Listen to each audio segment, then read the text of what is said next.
එදිනෙදා කාර්යබහුල ජීවිතයෙන් මිදිලා දවසකට හරි හිත නිවා ගන්න තැනක් හොයනවා නම් මේ තියෙන එකට ගැළපෙනම තැනක්.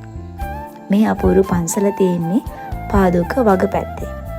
මේ කොළං කන්ද ආරණ්‍ය සේනාසනය.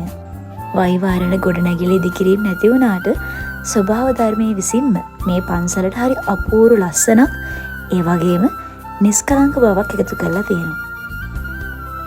ඔයාලට පේනවනේ මේ වගේ හරියම නිස්කලංක ගල්තලාවක් ගාව ඉඳන් ඔයාලට බණක් භාවනාවක් වුණත් කරන්න පුළුවන් විදිහේ හරි අපූර්ව තැනක් මේ. ඉතින් මේ පන්සල ළඟටම ඔයාලට වාහනින් යන්න පුළුවන්. Google Map එකේ උනත් search කරලා බලන්න පුළුවන් තැනක් මේක.